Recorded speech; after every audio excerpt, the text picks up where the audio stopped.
Come ride the little train that is rolling down the tracks to the junction. Forget about your cares, it is time to relax at the junction. Lots of curves, you bet, and even more when you get to the junction. Petticoat Junction. There's a little hotel called the Shady Rest at the junction. Petticoat Junction. It is run by Kate. Come and be her guest at the junction. Petticoat Junction. And that's Uncle Joe. He's a moving kind of slow at the junction. Petticoat Junction.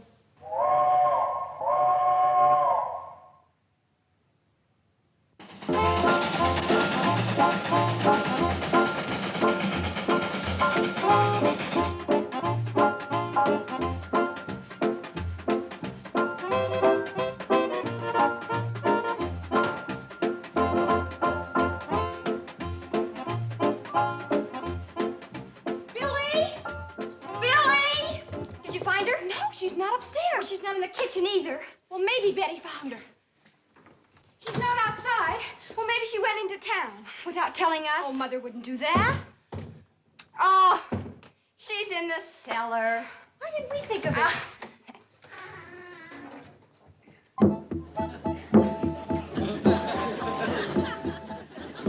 All right.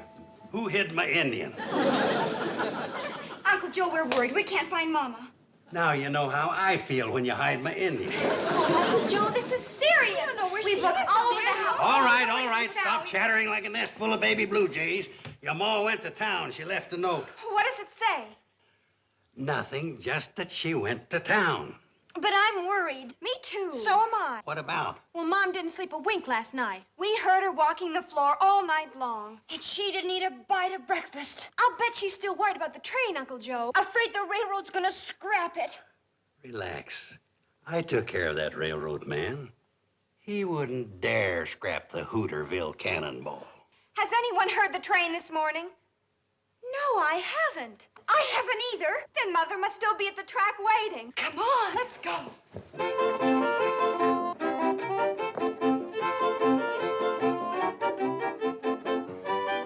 All the mornings for the Cannonball to be late.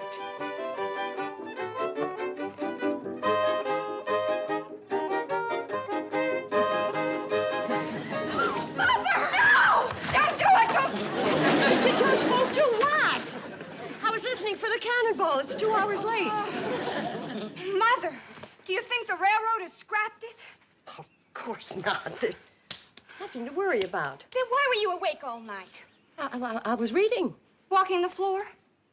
If I read in bed, I fall asleep.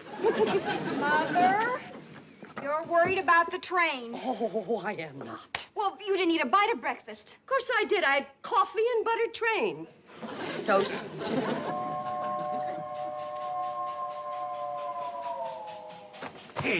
Hey, you sure started a ruckus this morning. Look at Uncle Joe. The Cannonball's still running. Well, of course it's still running. I saw to that. Let's all go up and get some breakfast. Look, I'm going into Hooterville to see Sam Drucker. What about? About the train. He knows the law, and we should be ready in case Mr. Bedloe makes more trouble. I sure sent that Bedloe running back to the main office with his tail between his legs. He wouldn't dare tackle me again. Yeah, but what if somebody higher up in the railroad makes more trouble? We'll bring them on. The bigger they come, the harder they fall. I still feel better talking to Sam. No, you stay here and I'll go. Fighting the railroad's a man's job. Well, I kind of thought you'd get some of those chores done today. What chores? Well, you've been promising to chop some wood and clean out the chicken yard. You hear that? I'm fighting the CNFW Railroad single-handed, and she asked me to clean out a chicken yard.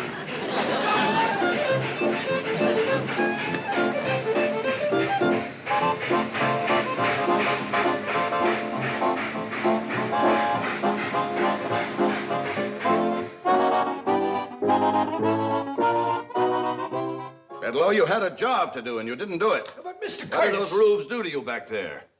You used to be the best hatchet man this railroad ever had. Now look at you. You couldn't chop your way through a watercress sandwich. Mr. Curtis... Don't just stand there. Start lying. Yes, sir. Well, Chief, I saved this line at least $150,000. If we junked the Hooterville Cannonball, those people were going to sue us for damages. Let them sue. Why do you think we're overpaying our lawyers? Gentlemen, I tell you the Hooterville Cannonball is through. But it's such a quaint little train. The CNFW doesn't have room for quaint little trains. Now, if we hook up the main line from Hooterville, extend the branch from Pixley to our existing track, we can cut 30 minutes from the schedule of the Fenton City Flyer. 30 valuable minutes. And that means money in the bank for the CNFW. But, Chief, you can't send the flyer through that valley. There are too many curves. We'll straighten them. And the trestle that connects with the branch line is absolutely ruined. And the others are too narrow and old. We'll build new ones out of concrete and steel. But the right-of-way is full of hills. We'll level them. And swamps. We'll fill up the swamps with the hills. Gentlemen, we'll send our diesels through there so fast, those Hooterville hicks will think they're living on a launching pad. Now, I will have a full report for you by the end of the week. I am going into that valley incognito and make a personal survey. But Mr. Incognito, Mr. Bedloe. You see, that's where you made your mistake. You told them who you were, and they ganged up on you. Miss Hammond, I want you to have my helicopter and wrinkle me a suit. Have them both on the roof in 20 minutes.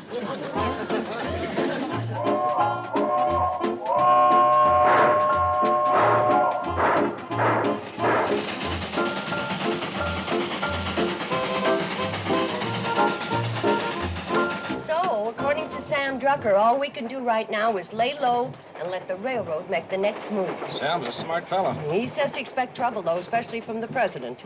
Remember how mean Mr. Bedloe was? Honorest man I ever met. Well, from what Sam's heard, the president of this railroad makes Mr. Bedloe look like a Sunday school teacher.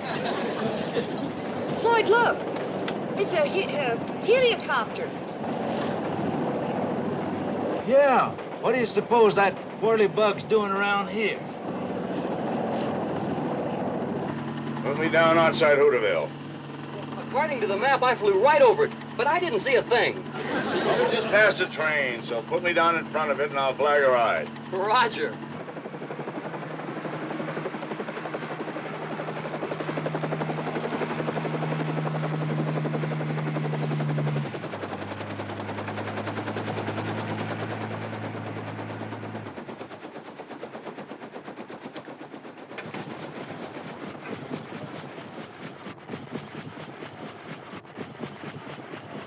Don't forget now, I'll be waiting at Hooterville, ready to be picked up Friday noon.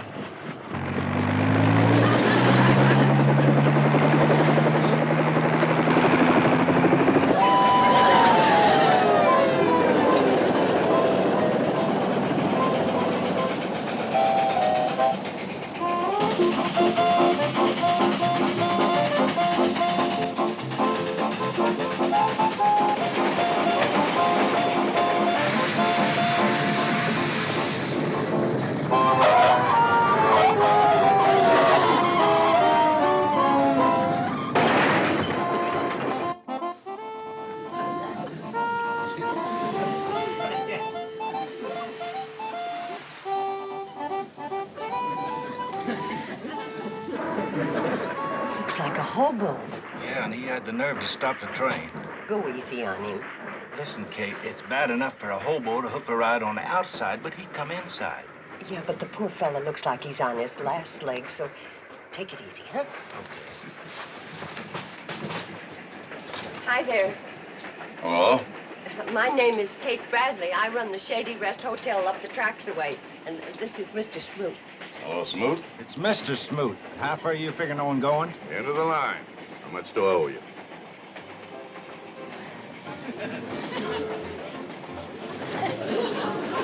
Well, my secretary must not have put any money in these clothes. I've got money. Sure you have. Sure you have.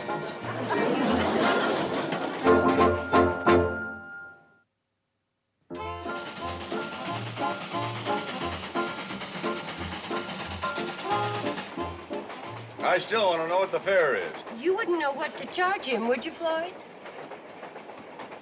No, I wouldn't. We never stopped where we picked you up before. Hi. What's up, Charlie? Oh, nothing. Just come back to check on the hitchhiker. Wait a minute. You're the engineer, aren't you? Yep, sure am. Well, then who's running this train? My little girl. What? Betty Jo, my youngest daughter. Runs the train real good, too. Come on, Floyd. We're almost to the trestle. See you later, folks. They let your daughter run this train, a child? She's been running it for years. Has a real steady hand on the throttle.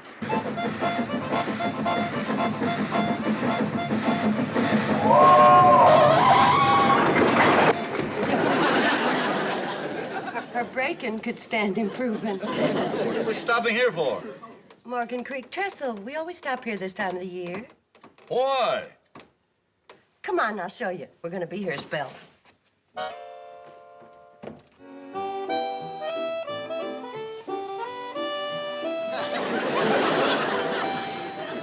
I'm all baited up and ready to go. Well, dump it in. Fish ain't likely to climb up here begging for it.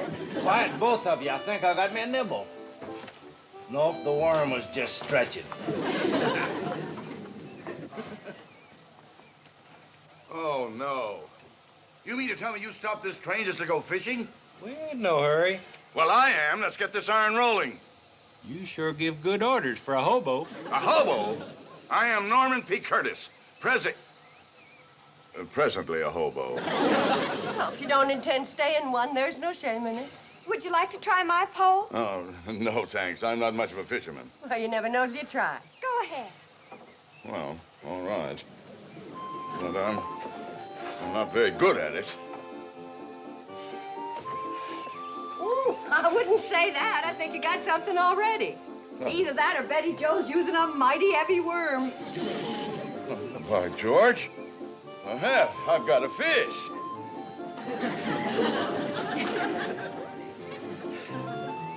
Look, a fish. Isn't that cute? I caught a fish.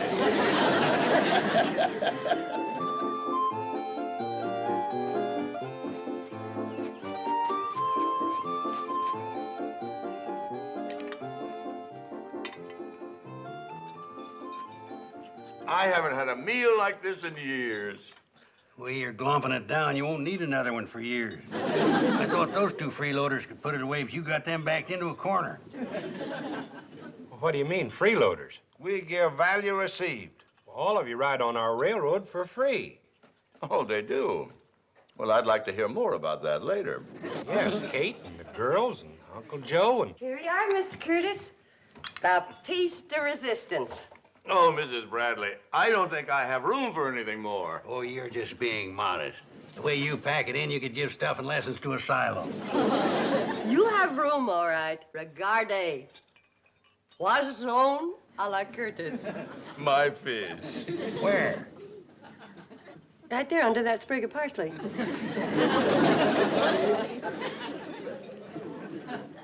Isn't that something? What'd you call it?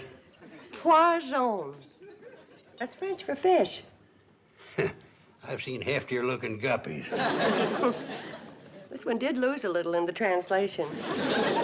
Mrs. Bradley, I can't remember. Kate? Oh, Kate, thank you. I can't remember when I've tasted such delectable food. I'm certainly going to miss it. Well, why don't you stay for a few more days? Tomorrow we're going to have ribs. Ribs. Oh, I really would like to stay, but no, I must get on to Pixley.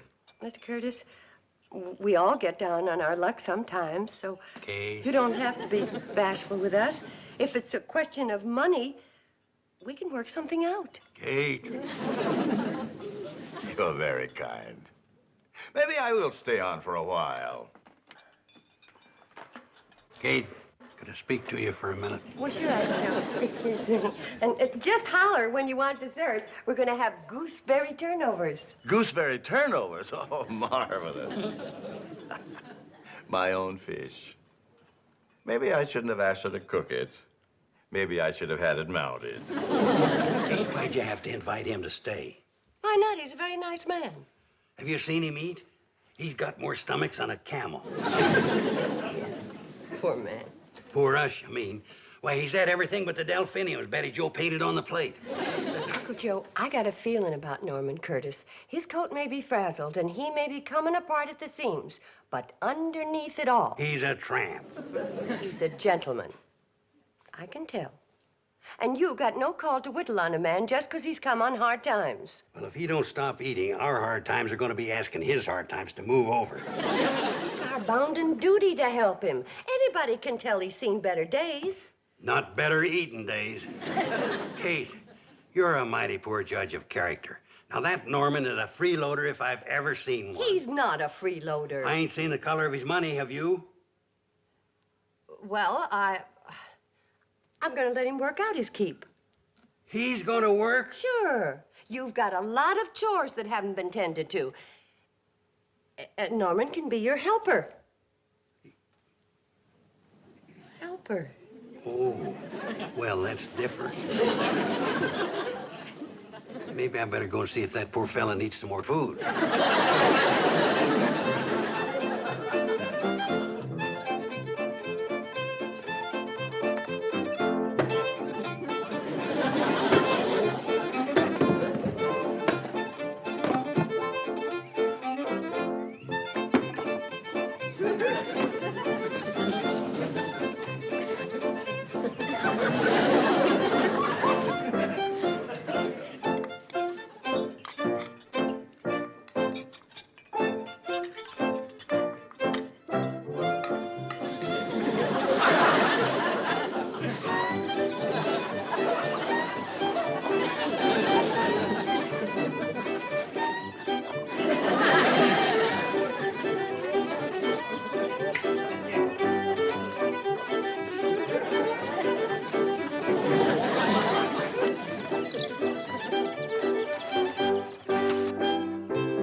To the loveliest lady I've ever known.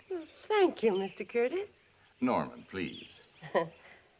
Tell me, Norman, is that a compliment to my personality or to my cooking?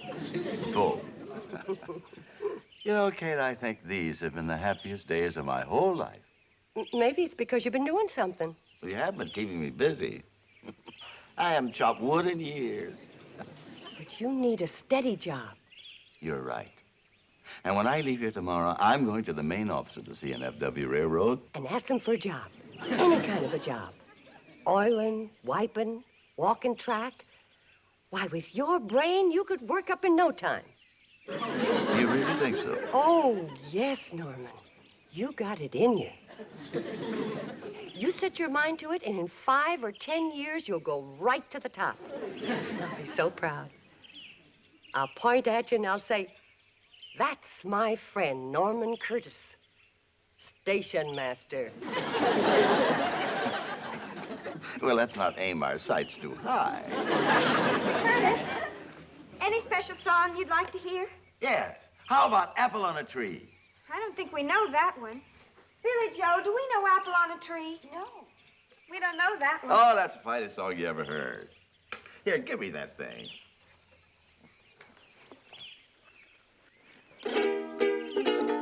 Wish I was a woolly boogie bee. Wish I was a woolly boogie bee. I was a woolly boogie bee. I'd make my home in that cherry tree. Wish I was. Your president did not fire blank cartridges in Hooterville. I did not permit mawkish sentiment to influence my decision. Well, I'm sorry, Chief. I must have been hypnotized. Well, when do we go back to work up there? On what? Well, like you said, to hook up the branch line with the Fenton City Flyer. What are you talking about, Bedloe? We can't send that flyer through that valley. There are too many curves. But you said we'd straighten them. The right-of-way is full of hills. But you said we'd level them. And swamps. That's where you said you'd put the hills. Well, there are too many swamps and not enough hills. And furthermore, the main trestle is completely wrecked. All the others are old and narrow. They're good for nothing but fishing. But you said we'd build new ones out of concrete and steel. What's the matter with you, Bedloe? Are you trying to bankrupt this railroad? Your entire idea of modernizing that branch is unfeasible, ill-advised, and unpatriotic. My idea? Unpatriotic? Gentlemen, I am leaving immediately to try and straighten out the mess created by our ambassador of goodwill, Mr. Bedloe here. I'll have a full report for you by the middle of next week. Or the week after. Well, anyway, I will let you know. Gentlemen, this meeting is adjourned.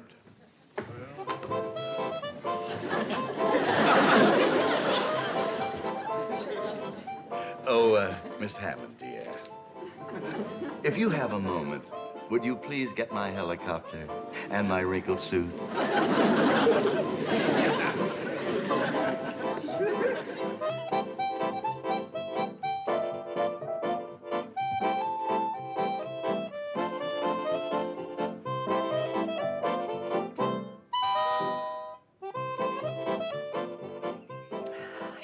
Hope Mr. Curtis got that job. What job? At the railroad. Before he left, said he was going to the main office and see about it. Kate, you're the worst judge of character I've ever seen. Nutty Norman is a hobo, born and bred. Those kind of fellas don't want to work. Sure worked hard here, doing your chores. Yeah, I tried to help him make something out of himself. Man just don't take to work the way I do.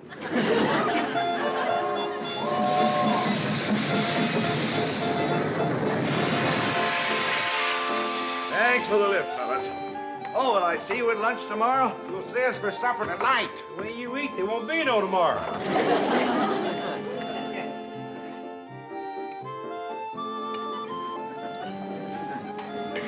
You know something? You're the first man I ever seen could get sparks out of a knife and fork. Now, Uncle Joe, leave him be. He feels bad enough not landing that job. Yeah, it's ruined his appetite. You're just as well off not getting in with that CNFW outfit. Yeah, I hear they are all a bunch of nuts. That's the case. Nutty Norman ought to be president. Now, that's enough.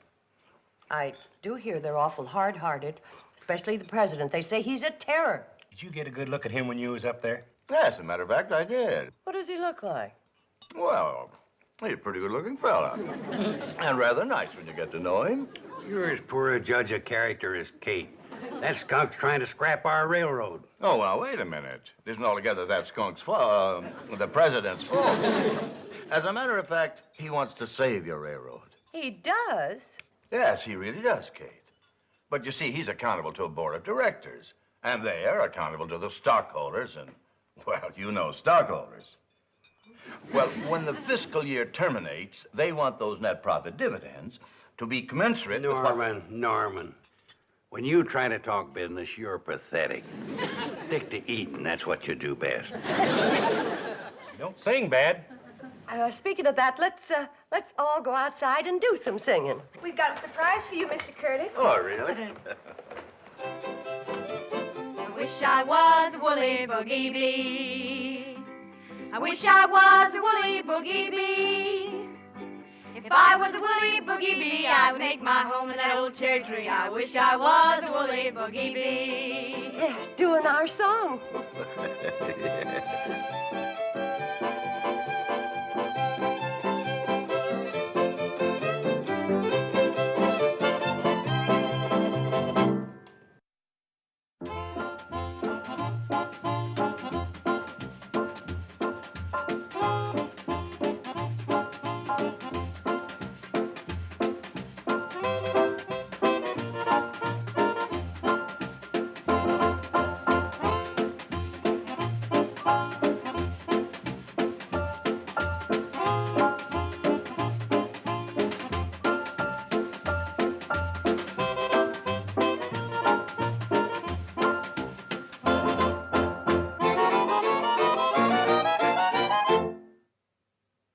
This has been a Filmways presentation.